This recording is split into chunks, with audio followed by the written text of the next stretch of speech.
Hello, this is Ross Bliley from the podcast Pigskin Tales.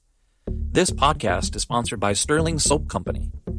With products sold throughout 41 locations around the globe, Sterling Soap Company has a unique assortment of products to choose from for your loved one for the holidays.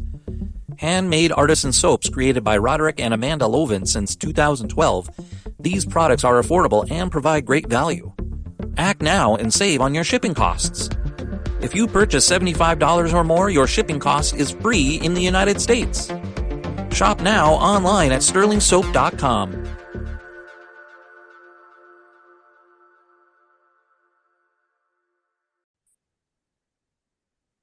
And we'd like to welcome everybody back to the Football's Family Podcast. And we do deal with a lot of current events on this show, but I'm going to talk with somebody today who is football history oriented, and that's what I love about this show as well. It's like we do talk football history. So would you like to introduce yourself? Yeah, hi Jeremy. Tom Pullen, and I've I've been a kind of a student of football history, sports history all my life. I grew up reading about sports, reading about the history of baseball and football. Um, Football and growing up in Chicago, you become a Bears fan. The city is split in the during the summer between the Cubs and White Sox, depending on what side of the city you live on. But it all comes together under the Bears banner when football season starts. So, Do you know the Super Bowl Shuffle? oh yeah, absolutely. Oh God, I have that whole season on videotape. Oh, you have the game still? I have the games, yeah, Commercials and everything? yeah. Oh, that's awesome. That season, Richard Dent was from TSU, which is just down the road from me. My dad and my sister actually attended TSU, and the idea of having somebody as good playing for that team, it's just awesome. The '85 Bears were, I believe they had the 4-6 defense, hmm really set the bar for what a defense could do. And every defense that were pretty good from that point on, the Ravens, the Buccaneers, you could go down the line. They were always compared to the '85 Bears for some reason. Yeah, yeah. It seems to still be the premium for defenses. What I love about the '85 Bears, and I don't think it was a good thing for them, but Mike Ditka got carried off the field as one should, and then their defensive coordinator Rex Ryan did that too. Yes, Um, Buddy Ryan. Yep. excuse me. Rex Ryan was the son. Buddy Ryan. Yes, you're right. I saw that when I was like, oh, that had to start some problems, and it was already happening, wasn't it? Oh, they were already. Yeah, it was already happening. Buddy, So I think Buddy went on from, was it that next year or the year after that, he went to Arizona, which was the Phoenix Cardinals at that point. actually, He went the to Philadelphia Eagles. following season, he went to Philadelphia. He went to So Philadelphia. he went to Philadelphia. Did he coach the Cardinals, or am I thinking of somebody different? Oh, I don't think he did coach the Cardinals. Then I don't know who I'm thinking of. So that kind of tells you where my head is right now. I'm That's thinking, let's see here. Buddy Ryan, he did coach the Eagles, which I thought was a good fit because that was the body bag type. Yeah. Oh, okay.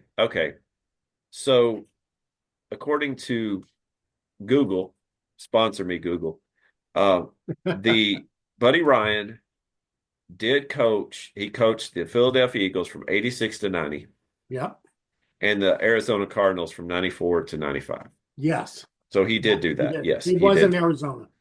Because I remember them recording a commercial for him flipping over a Gatorade, a Gatorade table full of Gatorade cups. So I remember that. Mhm. But anyway, we are way off such, but that's okay. That's what we can do. Yeah. You're a Bears fan, and Bears were pretty much the Cardinals, in fact, in Chicago, were one of the founding organizations of the to become the NFL. The Bears were not in Chicago. They were elsewhere. Yeah. They came out of Decatur, Illinois. A.E. Staley, which is a cornstarch company, and the owner of the company wanted a team And that's all professional football was at that time, was a bunch of loosely organized teams and leagues that really did not have a central rule-making authority or schedule-making authority. You basically went through and you bragged about the games you won, and you kind of made claim to your own title. So it was a wild start for the NFL, for the what was it? Oh God, APFA. Um, what I can't remember what the acronym for APFA was. Um, Oh yeah, I'm with you. I'm with you. all professional, professional football association. Um, and yeah, 2 years later, they decided he changed the name to the NFL. Which is good. Yeah, it really Which was. is good. And, okay, let me dig in here Hmm. because talking to a Bears fan, you've had success for a long time in the 60s. You had, I think, in the same draft, you drafted two Hall of Famers. Yes, And that was in what was that year? That was the Gale Sayers and the Dick that was Butkus draft. 65. Gale Yes. Sayers and Dick Butkus. First round draft picks, if I remember correctly, Yep, both of them. One from Kansas and Dick Butkus. He went to Illinois, where yep. George Went to Halas went to, Illinois. where Yep. George Halas went to. And I've had I've had some issues with Gale Sayers. I'm trying Gale Sayers to me, if he had played longer, would have probably been the best running back in NFL history. He was just that Yeah, good. he But was. but I compare him now to Terrell Davis. I grew up a Broncos fan, and Yeah, I remember Terrell right. Davis. And how is Gale Sayers and Terrell Davis in the NFL or in the Hall of Fame? And the answer I keep getting is you don't necessarily have to have a career-long awesomeness. But if you are the best in 4 or 5 years in a row, you're considered great for the NFL or for the Hall of Yeah. Fame. So Terrell Davis, Gale Sayers. Well, see, I've always, when I rank my Hall of Fame class every year, who should get in, who should get busted, um, one of my criteria is this player one of the best over the course of his career? Did he dominate his position over the course of his career? And yeah, Terrell Davis and Gale Sayers did not have long careers, but they were above and beyond. Um, they transcended the sport basically. Now, These now, running now, backs. Terrell now, Davis, his 3 year period was just incredible. Yeah, two Super Bowls, a 2,000 yard rushing career. Now yeah. back up, because how you worded that is absolutely perfect. And I should word my statements how they played their career. Hmm. And usually when I think of career, I think of 10, 12 years. But what if your career is 4 years and you dominate those four Right. years? That I like that. That makes a lot of sense. So See, you I think the Pro Football Hall of Fame is actually getting around to that point because it took them a while to get Terrell Davis in. It took them a while to get 49ers linebacker. Um, God, I can't remember his name now. Uh,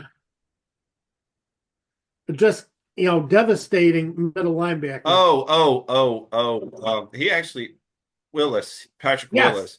He's yes, actually from a town real close to me, yeah. and they have a sign that when you go into the town, it says home of Patrick Willis. Really. Yeah, Patrick Willis is not only one of the best players I've ever seen play a position. Of course, Well, it wasn't long, but he was apparently I wrote about him as a linebacker. Um, that he hit. He was every bit the hitter and the linebacker that guys like Butkus, Nitschke, and other greats were. He was just dominant at his position, and I loved watching him play. But he retired early. he did. And Tony Baselli had to retire early because of his knee problems. to me, when he got drafted by the Jags, Like, why do you take a tackle that high in the draft? There's a reason why you take a tackle that high in the draft because he could be Tony Baselli. Hmm. And I was surprised when you mentioned that. I was like, I was surprised it took him that long to be in the Hall of Fame. It's hard to judge a tackle or a guard good enough to be in the Hall of Fame, but you don't judge necessarily what they do, you judge who's behind them. Yeah. Is the quarterback good? Is the running back good? Uh, that there you go. It is tough for tackles because they don't have the counting stats. No, no, you talk about pancake blocks. That really doesn't show Hmm. anything. No. Uh, if and now they have such metrics that they can see who you should have blocked, and if that block got through. They didn't have those back then. Right. But going back to that, your Bears from a span of in the 60s, maybe not so much the 70s, but going into the 80s, you've had a uh, a wealth of talent. Hmm. Uh, and I was thinking your quarterbacks, that's something you lacked a little bit. That's Now, now, something we never have got right. Yes. now, I am a huge Jay Cutler fan. I do own one Bears jersey, and it's the number 6. Hmm. And I tell people I'm a Cutler fan, and they look at me like I've grown two heads, and maybe I have. But he's from Vanderbilt, which again is down the road from Right. here. Hmm. And I thought that if they should have made that Super Bowl that year when he got hurt, his knee got hurt. I thought, Yeah. dude, you got to get back in that game. You were winning. You were beating the Packers. Yeah. I remember where I was watching. I was like, Jay, get back in that game. You will forever be known as the guy. Because Rex Grossman took you to a Super Bowl Yes. against the Colts. And I'm like, you would have made the Super Bowl, dude. I know it hurts, but you've got to get back in there and try something. Yeah. That was just rough to see. That was just a rough game overall, and it took a couple of weeks to get over. I'm sure it takes more than that Uh-huh. for a But Bears fan. So, um, okay, your city, you grew up in Chicago, right? yeah, well, north of Chicago, but Uh, we're basically the metropolitan area. Yeah. we're north, I grew up in Waukegan, which is Waukegan. about 60 miles north. Algonquin is where my friend is from in that area. Oh yeah. Hmm. So you, we've had to remind him since he moved to Tennessee to slow down. We don't talk that fast. Uh, Yeah. it is what it is. Uh, so in Chicago, you have the Blackhawks. Hmm. There's no other team to the Blackhawks, right? Right. You Right. have the north side and the south side, the White Sox and the Cubs. Cubs. You Hmm. have the Bulls. Is that still the team of Chicago? Yep. Yeah. Yeah, you're still living off the 90s, aren't y'all? Oh yeah. You know it. And then you got the Bears. The Bears come over from Decatur. They were the Staleys. Uh, Hmm. I think they had to keep that name for another year when For they one moved year. over. Yeah. And then, if I remember the story correctly, Halas changed it to the Bears because football players are bigger than baseball players, and the Cubs are smaller than Bears. So he said Bears. Is that Yeah. close? That's pretty close, but he was a big Cubs fan. Oh, he was a big Cubs fan. Yeah, he was a Cubs fan. Now he So played. Where that's did he why they play? played at Wrigley He Field. played at Wrigley Field. That's right. Mhm. Now he playing at Wrigley Field, obviously there's a difference in the way the football stadiums are built now compared to what it was built. Were they able to get a lot of people in, or was that still kind of like it's still baseball over everything else? It was still kind of baseballish. They were able to put in some bleachers along the side.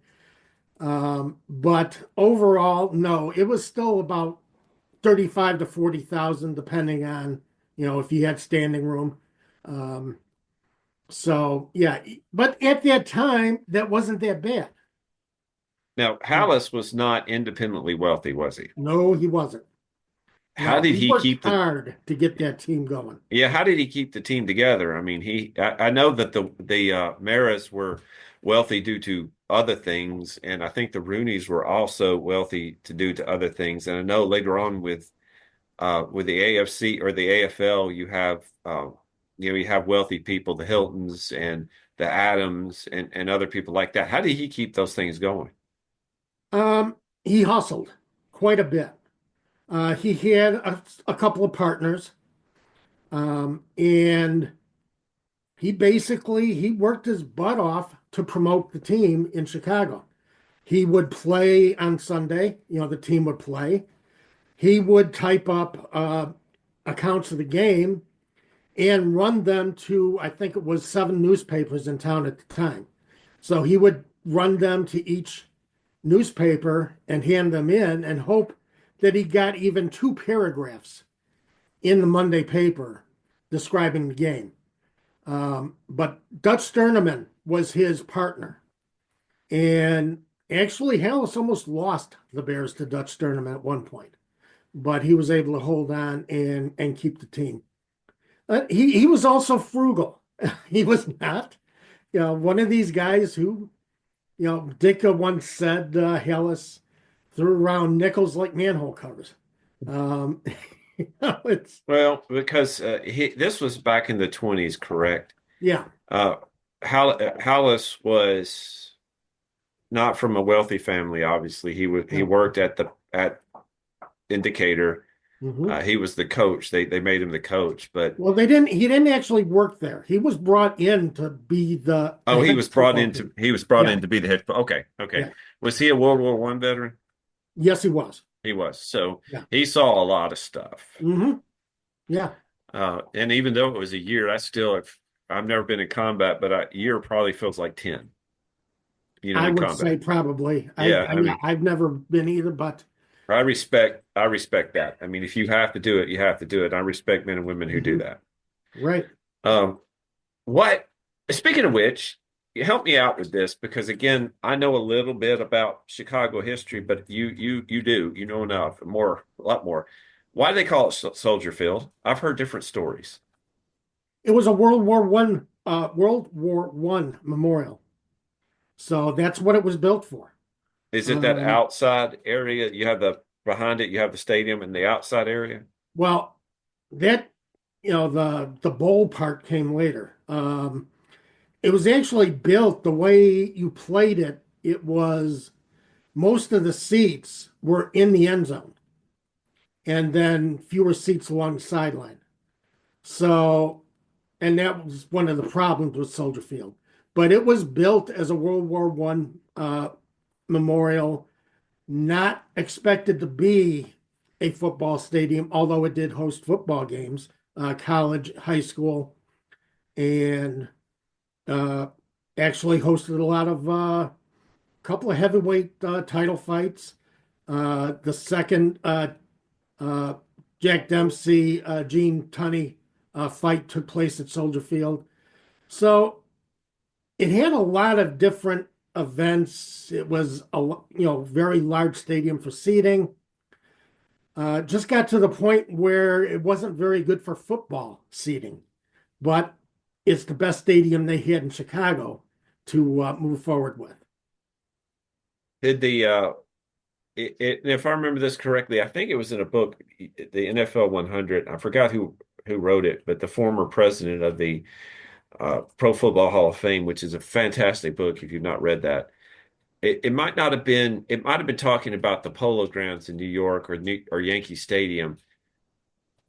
While playing at Wrigley Field might have been the only thing they could do, I'm sure that the locker rooms and the situations were not made for that. Yeah, no. Well, of course, they were also smaller rosters, so Well, that's that true. did help too. You played a lot of people playing the entire game, so that kind of helps. But can you imagine? Well, it's kind of like when the Ravens came back, or the Browns came back, or went to Baltimore, and they Mhm. played at Memorial Stadium. Nothing there was suited for football now. It was suited for the Colts back then, not for the Ravens now. Right. I can't imagine that. That had to have been something to see. So why is it now that the Bears are the identity of Chicago? Like you live and breathe Bears.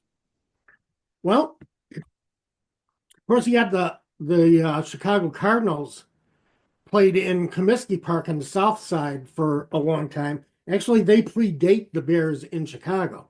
Okay, yes.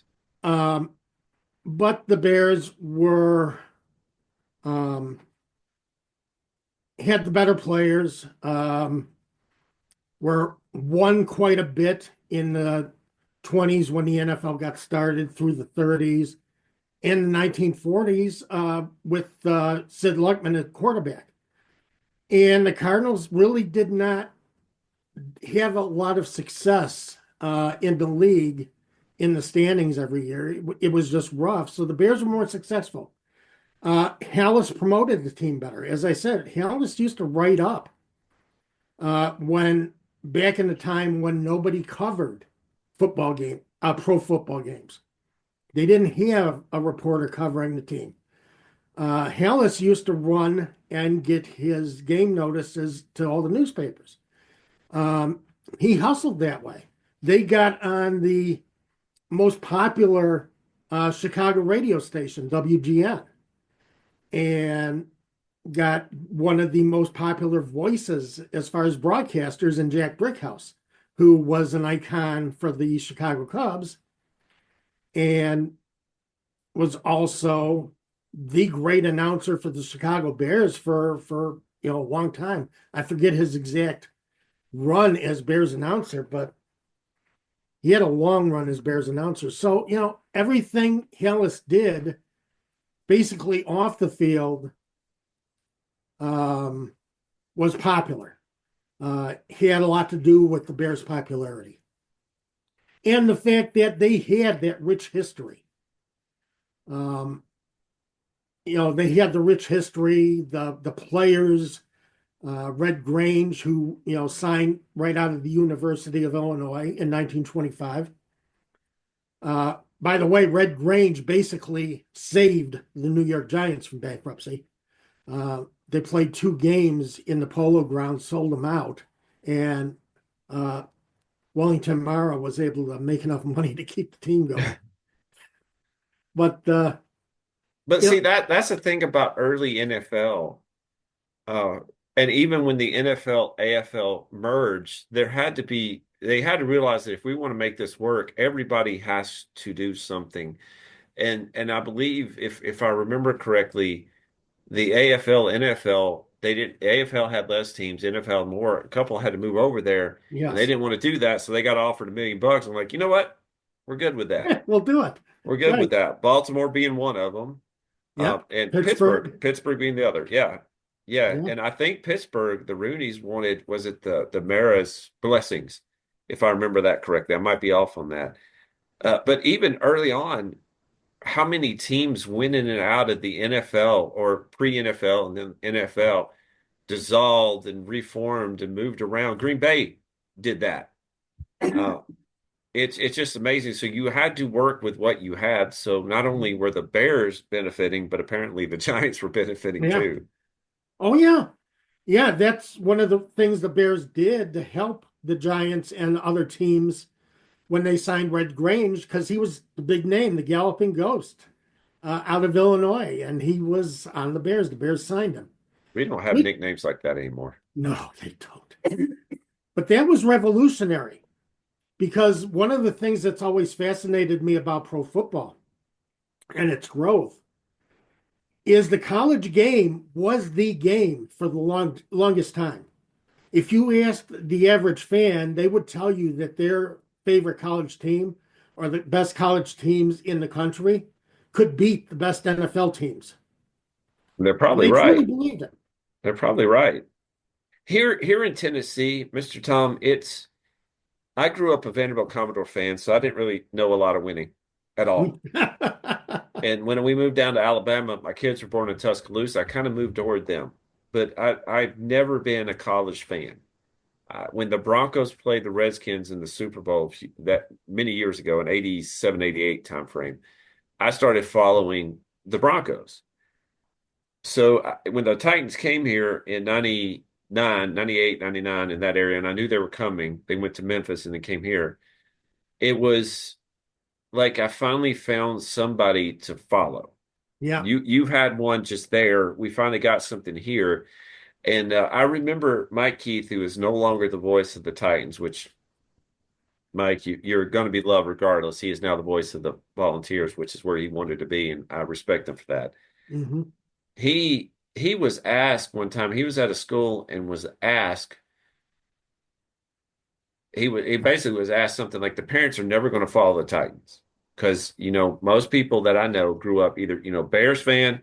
You remember the other ones, the Steelers fan because of Bradshaw and the Hmm. 70s, and the Cowboys fans. Those are the three big ones in the country because of just longevity and power. And he said they may not follow it, but those kids who are in the seats in that school follows it. Yeah. And that's how you grow a team. For you, Yes. it was given to you because you had people like Halas and Lutman and the Galloping Ghost, and you had different people, and even in the 80s.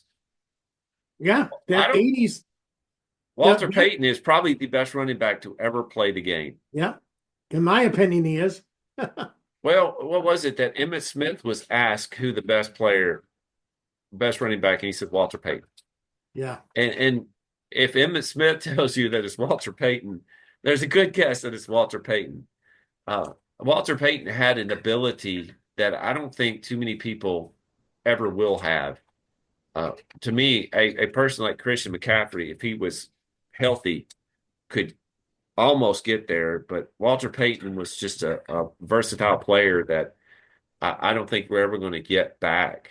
No, I don't. I'm sorry. Yeah. Well, It's unfortunate, but you're just not going to have that type of longevity. He played since the 70, was it 75 or 76? 75. Yeah. 75. He came out of college and then played well into the 80s. Yeah.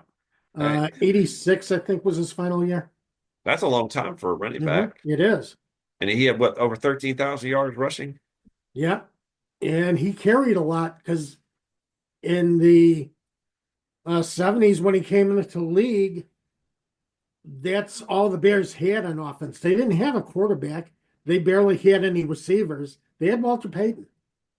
He carried that team for quite a while. He Just to see how they get a team around a running back. You won't hear that either. I like the fact that we had Genty being drafted in the top 10. I think he is a fantastic running back, but you will not hear that happen very often. Uh-huh. Saquon Barkley was drafted pretty high up a few years ago, and look what he did this year. I think the running back position is undervalued now. And if you had somebody like Walter Payton in the backfield, you had to put, what, 7, 8 guys in the box to stop him. Well, Yeah. when the Titans had Derrick Henry, that's exactly what they did. And they still couldn't stop the Still man. couldn't stop him. Right. I like the way you are coming across and the way I'm looking at you are just, you love it. This is what you love doing. Hmm. And you write some. Yeah. I wrote for quite a while for Football Nation, which unfortunately went out of business because I thought it was a growing website. And I've written for other sites, and but I have a WordPress site now, and I publish on there, and I still do some writing. Well, And well, I'll tell you what, message me the WordPress website where you are, and I will put this on the show notes and we'll get that out. okay, great. Yeah, and any type of social media that you have, please put it on there and we'll get that out too. Okay, will do. You obviously know your stuff and you know your Bears. Now, let me ask you a couple questions because our time is running up here. Hmm. Number one, your most favoritist memory of the Bears. Oh God, Yeah, I'm trying to get your cogs a whirling. you know, just has to be nearly everything about that 85 team was just so larger than life. And I think the Dallas game where Richard Dent tipped the ball to himself, turned into a touchdown, I remember and that. the Bears just completely dominated a Dallas team that was actually pretty good. And at that point, I think everybody in Chicago knew we had something special going on. It should have been a dynasty. It It should have been should a have, done. yeah. Buddy Ryan, if he had stayed, of course, I don't think him or Ditka could get along much more. No, they couldn't. But imagine it's kind of like Jimmy Johnson. If he stayed, if Jerry Jones was smart to shut his mouth, Yep. he won two Super Bowls with Johnson and one with Barry Switzer. But if he kept Johnson, how many years would they have won? Would have It won a lot more. would have won a lot more. A I lot mean, if more. you won, you see how well it is with Steve Spagnuolo and Andy Reid. Can you imagine if you just left Jimmy Johnson alone? Yeah. Now, can you imagine if Buddy Ryan, and I was calling him Rex because they're pretty much the same person. Yes. Uh, if you left Buddy Ryan, if Buddy Ryan and Mike Ditka could get along, imagine how many Super Bowls y'all would have won up there in Chicago. I know. It would have been Yes. insane. It would have. My favorite memory of that year, I don't remember too much about it, but I remember playing Tecmo Bowl and that high five after you score a touchdown. That's from the Bears. That is Bears right there. If you don't know what that is, shame on y'all for not knowing the game Tecmo Bowl. Oh God, yeah, that's bringing it out. I actually still have the cartridge out in the shed. I'm not getting rid of that. I played that recently, and I know it's way off the subject. I played that recently and typed in the same codes that I used back then, and it shot me right back to what I was playing. It's awesome. I'll be darned. Yeah, it works. But one thing and I actually interviewed a guy, and I forgot right off the top of my head. I interviewed a guy who played during that time frame and was in the game. And I was like, I know who you are. It was a Raider. It was a Raider. Uh, Mhm. but I love Walter Payton's hair. It was just amazing. Yeah, I'm sorry, it was just amazing. And I didn't realize that William Perry played for Clemson. I didn't yeah, realize that. And I saw that, I thought, huh, makes sense, I guess. He was a good player playing for a good team. Now, one last thing, and then I got to wrap it up because of the time constraints. Do right. you have any memorabilia that you value, like something special to you? I wish I had more. Uh, I've never been able to really collect a lot of memorabilia. I have some football cards. Okay. I do have a Gale Sayers football card, You do, huh? Johnny Unitas football card. Um, I have a program from the 1975 college All-Star game, which they used to play every summer in Chicago in Soldier Field. They used to bring in the college All-Stars, would play the champion from the previous NFL season. Uh, Before the Super Bowl era, they would play the defending NFL champion. Um, and then during the Super Bowl era, they would play the Super Bowl champion. And that went on until 1976, I think was the last one. When they did that Oh, in Chicago. yeah, did that in Chicago every year. And I went to the 75 game, the one where Walter Payton played. And I Could you have the program for that. could you tell that he was special from just that watching that game? Nah, it was a little rough on him in that game. Was it? Yeah, Yeah. he got over that pretty quick.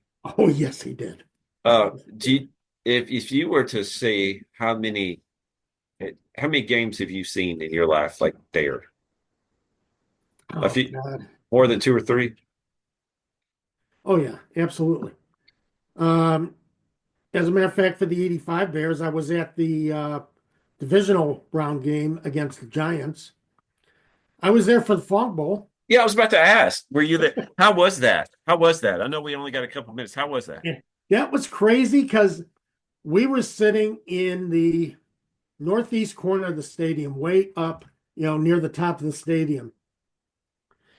And at halftime, the fog just started rolling in, and you expected it to stop at some point, and it never did. It just filled the entire stadium. You couldn't see anything. We were able to see maybe a corner of the end zone. So, and we knew Philadelphia was moving the ball because Mike Quick, the Eagles receiver, and Mike Richardson, Bears cornerback, would emerge from the fog into the end zone, turn around, walk back in, and about next play they would You'd see them come out of the fog into the end zone, turn around, walk back in. We finally had to leave. It was insane, that entire experience. It's just something you'll never experience again. And just freak weather conditions, but it was just wild to see how this fog just kind of rolled off the lake into the stadium. I don't even know how they could see anything in that fog. It was incredible just seeing the Yeah. video of it. But they played the game. They played the game, I know. And that season with the team that the Eagles had would have been a Super Bowl season if it wasn't for that bowl game. Yeah. I don't see it was that they were that good. Randall Cunningham was that he is the modern day equivalent in talent to Patrick Mahomes with the breakout speed of a Lamar Jackson. I mean, he was wrapped up like that. They called him Gumby at times from the University of UNLV. So that game right there would have been amazing to see, but apparently you couldn't see too much, so you I left. couldn't see too much anyway. The scoreboard, the PA announcer was starting to let everybody know how each play had ended and what had happened on each play, because nobody could see. That was it. Was he down on the field? Was he down on the field to see it? He was probably getting things relayed to him. Okay. And going from there. That game now would be canceled or postponed, wouldn't it? Of course it would. Yeah. Should have been then. Well, things were different back in the 80s Yeah. if you hadn't figured it out. Our haircuts were better than today. That's all I can say. Thank you, Mr. Tom, for coming on. Send me an email with all your information on it, and I'll put that on the show notes so we can get more people reading your stuff if that can help. That's great. I appreciate it very much. You are the reason why I love doing this show. You are the reason because of your love for history, your love for your sports, and the ability to laugh at memories and just enjoy those things. Thank you for coming on. Oh, thank you very much for having me. I appreciate it. And again, thank y'all for listening to the Football's Family Podcast. The heel gets the heat. The babyface gets the cheers. But the jobber gets, well, the job done. And speaking of jobbers, Barry Horowitz wasn't there to win titles. He was there to build them. By selling every move, every storyline, and every new star that stepped into the ring. He was the secret sauce. And now, he's the headline in his new book titled Wrestling is My Gimmick, My Life on the Wrong Side of the Three Count. This memoir is a deep dive into wrestling's most underrated position and the man who made it an art form. Whether you're a fan of wrestling, a fan of sports history, or just love a great story, this book is for you. Again, that's Wrestling is My Gimmick by Barry Horowitz. Grab your copy today before the count strikes 3.